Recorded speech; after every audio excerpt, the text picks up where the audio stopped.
Hey everyone, welcome back. Over the last couple of days, a bunch of my friends have sent me a lot of questions, articles, and videos about the Restrict Act, which, if you don't know what that is, it is essentially the most popular TikTok ban in Congress. Now, looking at what they sent me as well as doing a bunch of my own research, I've seen a lot of good information out there about this bill, but also a lot of misinformation. So, I figured it would be worth talking about it here on the channel and going through the bill and explaining what it does and doesn't do. And since this probably isn't going to be the last time I talk about a major piece of legislation, I figured it would be nice to set up a little bit of a format for discussing these things in a new recurring segment that, out of pure 90s nostalgia, I am calling What's That Bill? Anyway, so in this segment, we're going to do three things. Number one, we're going to talk about the origins of the bill, where it came from, what issues it's trying to address, and if there are any significant lobbying efforts trying to get the bill passed into law. Number two, we're going to go through the actual text of the bill and talk about what it does and doesn't do and some of the implications for the text of the bill. And then, number three, we're going to do a quick analysis of the bill to determine whether it is a good bill that should be passed into law, a bad bill that should be rejected, or a salvageable bill that, while in its current form is pretty bad, has some good elements in it that, with a couple of changes, could actually make for really sound policy. So, without further ado, let's get into today's topic, the Restrict Act. So, why are we having this discussion in the first place? Well, on the surface, there are actually some serious policy questions to answer. And a lot of it revolves around the impact social media has on our lives. On the one hand, social media has given us a lot of really positive outlets for us to build communities, come together, share information, and especially on TikTok, for small businesses to reach new customers that they would never otherwise have encountered. But on the other hand, we have also seen a lot of evidence of how misinformation can spread on social media platforms and how it can lead to people self-radicalizing, and that is very dangerous and something that we need to consider. And therefore, looking at the people who influence these social media companies is a valid policy question to ask. Now, a lot of the attacks that have been leveled against TikTok are sprinkled with that signature light xenophobia that tends to flavor a lot of U.S. foreign policy legislation, but those concerns aren't entirely unfounded either. When it comes to TikTok, the Chinese government has exerted some influence over it in order to mask some of the topics the Chinese government would rather not have discussed, especially when it comes to their treatment of the Uyghur Muslims. So, is China actively influencing TikTok on a daily basis? No, but they have done it in the past, so it's not completely outside of the realm of possibility that they might do so in the future, especially if it comes to trying to weaken U.S. support for Taiwan, much the way that Russia has tried to do similar things with U.S. support in Ukraine, to certainly some degree of success. So, looking at it on the surface level, there are some legitimate policy questions to answer over how these social media companies should be allowed to govern and kind of use the algorithm to guide public discourse, as well as the data privacy questions that are finally coming up in Congress, even though they need to be way more deeply explored and way more broadly applied, but that's a story for another piece of legislation. However, under the surface, there are also a little bit of lobbying efforts going on that should be noted, especially as reporting has told us that over the last couple of days, there's been a number of lobbyists from Meta seen around the Capitol, and it certainly looks like Mark Zuckerberg is trying to prevent Facebook from becoming the next MySpace. Because let's face it, TikTok has the best algorithm, and everyone else is trying to catch up. Facebook has its own TikTok clone, Instagram has Reels, here on YouTube we've got Shorts. Everyone's trying to be TikTok. Even Spotify is testing this out. So, yeah, it doesn't surprise me that Mark Zuckerberg is looking at TikTok and going, oh boy, I need to get rid of them because I can't beat them. And I want people to come back to my format so I don't end up like MySpace. So, beneath the actual policy questions, there is also some lobbying efforts that seem to be more about destroying the competition of Meta than it seems to be about actually protecting the U.S. from any potential foreign influence or violations of data privacy. Now let's get into the text of the bill and see what it would actually do. And I'm going to put the text of the bill up on screen so that you guys can follow along as I discuss it. Now, As you can see, we're starting off in Section 3 of the bill, as Section 1 is just the short name of the bill, and Section 2 is definitions. And we'll cover the definitions when relevant as we go through the bill. But starting off here in Section 3A, we just get the general mission statement of the bill, which charges the Secretary of Commerce with trying to prevent any foreign company or company that is aligned with a foreign government from impacting national security. And it lists a bunch of examples like catastrophic effects on the security or resilience of critical infrastructure or the digital economy, interfering in elections, criminal activities, or really any other risk to U.S. national security or the safety of U.S. persons, which that's pretty general, nothing surprising there. Next, we can move on to Section 3B, where we get into the nuts and bolts of how that assessment would occur. The bill gives the Secretary of Commerce 180 days in order to review the business practices of any company deemed to be affiliated with a hostile foreign power, and see if any of those business practices, here referred to as transactions, pose some kind of threat to national security, and whether those practices should be either prohibited or regulated in some way to mitigate their negative impacts. Now, again, that's a fairly straightforward process, but a lot of people that I've heard discussing this part of the bill are saying that there's going to be a lot of backroom dealing, and there's not going to be a lot of public transparency regarding how these decisions are made. Now, a lot of commenters have pointed at subsection 3, which exempts this process from certain administrative procedural reviews as evidence of the fact that this is going to be a shadowy procedure that no one's going to be able to look at. However, anyone can see that in Section 2, right above it, they have to publish their explanation as to why they think that this particular business practice poses a threat to national security.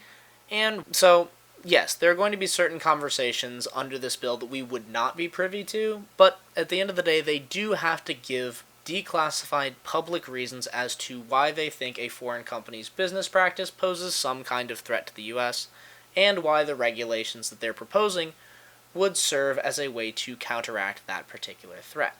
Now, Section 3 governs the proposal of these regulations, but not actually their implementation. That comes in Section 4, and the Secretary actually has to refer anything that they want to do to the President, and the President would then establish them through executive order. Now, this is the first time that the public gets to have some input in the process.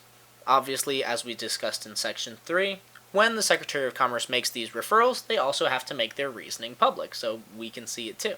And there is a 30-day window between when the President receives the referral and when they have to act on it. So, during that window, let's say the Secretary of Commerce decides to ban TikTok. The public could say, hey, we've looked at the Secretary's reasoning, we don't agree with it, and we think that you shouldn't implement this policy. And the President has the discretion to do that. Or, if the public agrees, or if there's no major public outcry, well, then the President kind of has their consent to enact that regulation with any executive orders that they might deem necessary. Next up, we have Section 5, and this section has a lot of people freaking out unnecessarily. All this section does is tell the Secretary of State what things it needs to prioritize in its evaluation. And yeah, there's a lot of things on this list. It's very long. You've got wireless local area networks, just your standard Wi-Fi. Internet hosting services, edge computer platforms, content delivery services, internet or network-enabled sensors, webcams, surveillance, desktop applications, mobile applications, quantum communications, post-quantum cryptography, biotechnology, advanced robotics, you name it, it's on this list. Now, a lot of people have claimed that Section 5 gives the U.S. government unlimited authority to propose any kind of regulation on any of the technologies on this list, and that it can be used to essentially invade citizens' privacy without any regard to normal processes. And that language is nowhere in this section of the bill, or frankly any other part of the bill. All that Section 5 is a list of priorities for the Secretary of Commerce to follow during their 180-day review of the business practices of companies aligned with hostile foreign governments. I don't know where anyone is getting this idea, other than the fact that it is a very long, scary list with a bunch of technologies that admittedly we don't think of when we're discussing a TikTok ban. Talking about things like people's Wi-Fi routers, their in-home webcams, their doorbells, like those are technologies that we don't think about, and we certainly don't want the U.S. government snooping around, because that is just a basic invasion of privacy. But In reality, this part of the legislation is meant to point the Secretary of Commerce at looking at not what you do on your Wi-Fi router, but what might happen if, let's say, a hostile foreign government built the Wi-Fi router in such a way that they could use it to shut down internet access throughout an area. Those are the kinds of things that this part of the bill is meant to put the U.S. Secretary of Commerce in a position to examine and really to force them to look at it. And of course, here at the bottom of this list, we get a number of other federal agencies that can contribute to this risk assessment. Things like the Department of Homeland Security, Department of Defense, Director of National Intelligence, Federal Communications Commission, and a bunch of others. Again, pretty straightforward. These are all people who you would want in a discussion regarding anything revolving around national security. Now, next we're going to cover sections 6 and 7 together, as they both relate to how countries can get on or off the list of hostile foreign powers. But before we get into that process, we're going to jump back up to section 2 and show who's actually on the list. Here we can see in section 8b, we have our list of 6 countries that are starting off on the list. China, Cuba, Iran, North Korea, Russia, and Venezuela, but only as long as Maduro is in charge. Interesting stipulation there. Looking at these 6 nations, the bill is really only going to impact one of them. We don't really have any trade with North Korea, Iran, Cuba, and Russia at the moment, and our trade with Venezuela is mostly oil, so yeah, this bill is obviously very much targeted at China. But there is always the potential that other nations could be added to this list, or that the nations that are starting on this list could be removed in the future. So now let's dive into how that process would occur. We're going to start off with Section 6, which essentially just gives the Secretary of Commerce the authority to add or subtract countries from this list at will. However, they do have to give Congress 15 days notice before they're going to make a change, as the Congress does have some recourse to stop that from happening in Section 7. Now, I'm not going to show all of the language of Section 7, as it's just very technical language regarding how bills are processed through the House and the Senate, regarding various rules, the layout of the text, etc. But essentially what Section 7 says is that Congress has the ability to intervene in this process if they don't agree with the change that the Secretary of Commerce is making to the list of hostile foreign powers. And this is another one of those points where the public has some input, because obviously the Department of Commerce does have to notify Congress that they're making a change, and Congress people have a way of saying what's going on, especially if they disagree with it. So their constituents will find out that the change is potentially happening, and that gives us a chance to call our Congress people and say, hey, we don't think that that country should be put on the list, or we don't think that that country should be taken off the list. And again, have our voices heard and try and influence our representatives and senators in this process. So, again, it's one of those other parts of the bill where the public is allowed to have some form of participation in this process through the normal avenues of representative democracy. Section 8 is fairly cut and dried. It just gives everyone the authority to do the things that are required of them under this bill. But then we jump on to Section 9. Now, Section 9 is another one of the more troublesome sections for some people, as it gives the Secretary of Commerce the authority to conduct their investigations and to legally compel people into giving certain kinds of testimony, such as under the force of a subpoena.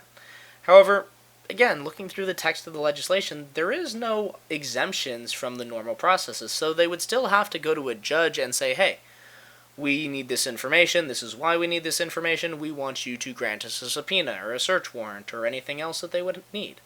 And there would be room for anyone who is under investigation to seek redress through the courts and through their lawyers, say, hey, I shouldn't be subject to this, this is unreasonable, this is why they are violating either some law or my constitutional rights or whatever it may be. So, again, this isn't carte blanche to investigate people in any way, shape, or form. The Secretary of Commerce is still going to have to go through the normal legal processes in order to gather the information that they would need to conduct their assessments. Section 10, fairly boring stuff. Law enforcement can enforce laws. Nothing special here. But then we get on to Section 11, penalties. And this is a place where people had a lot of problems, and I agree with them. Now, the beginning parts of it are, again, fairly straightforward. You can't commit crimes, you can't help people commit crimes, you can't attempt or conspire to commit crimes, so on and so forth. Nothing crazy there. But then we get down to the civil and criminal penalties for this. You see, under civil penalties, a fine of not more than $250,000 or twice the value of the transaction. And under criminal penalties, not more than a fine of $1 million or imprisonment for no more than 20 years. Now, those are some pretty severe penalties, especially because we don't actually know what the regulations might be.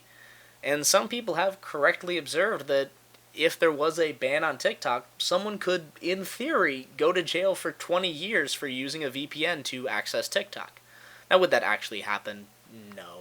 And Senator Mark Warner's office has come out and stated that that is certainly not the intent of the bill, but the unclear nature of the wording and the fact that these regulations haven't been developed yet and we don't know how they'll be related to the civil and criminal penalties means that there is a lot of room here for the punishment to really not end up fitting the crime.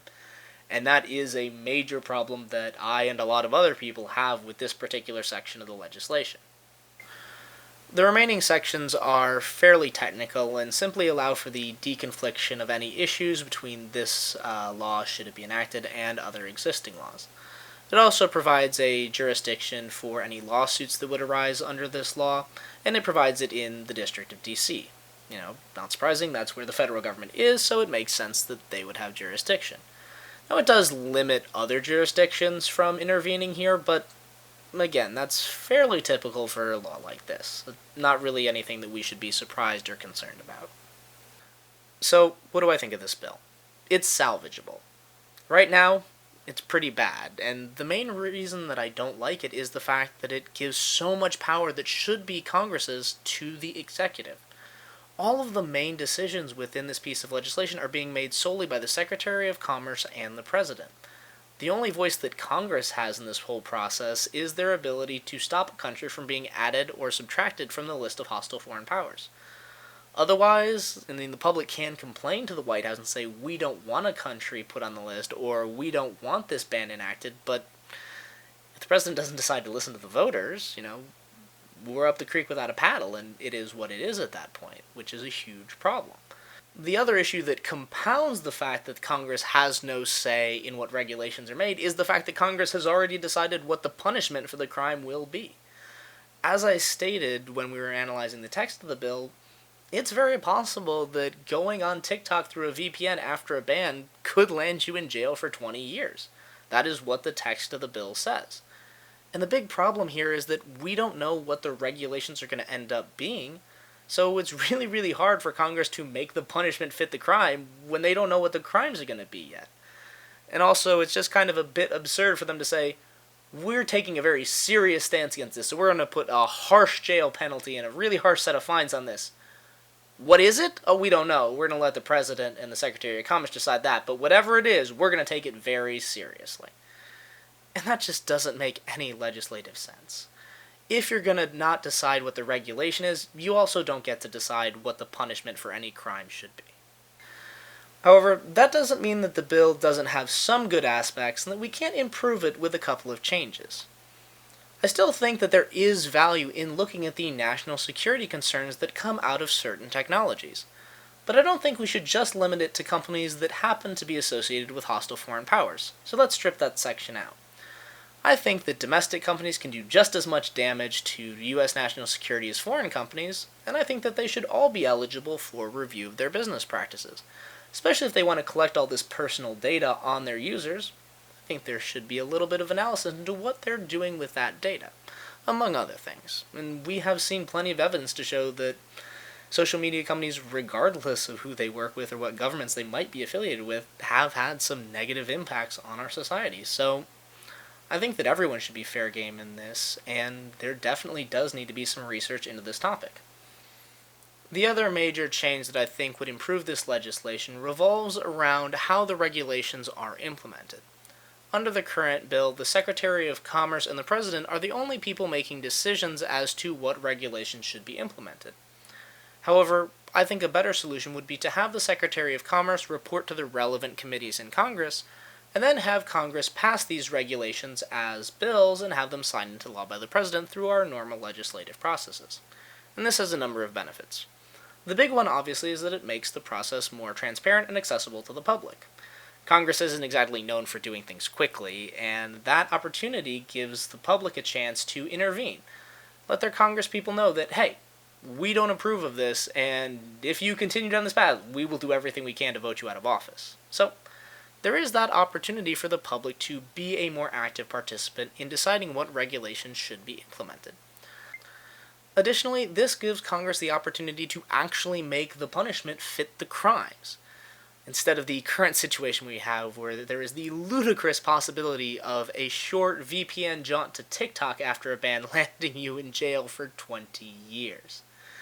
If Congress has to take the time to actually consider what the regulation is, they can also take that time to say, okay, maybe 20 years is a little excessive. Maybe for this particular regulation regarding the use of this particular cryptocurrency, maybe only 5 years. Again, we don't know what those regulations are going to be because we don't know what the Secretary of Commerce is going to propose, but in any eventuality, I think it's only fair that the punishment for the crimes be decided after you decide what the crimes are going to be. It just makes sense. At the end of the day, the Restrict Act should not pass into law in its current format. The bill is overly broad, it grants too much of Congress's power to the executive, and it can lead to some absolutely ridiculous disparities between crimes and their punishments.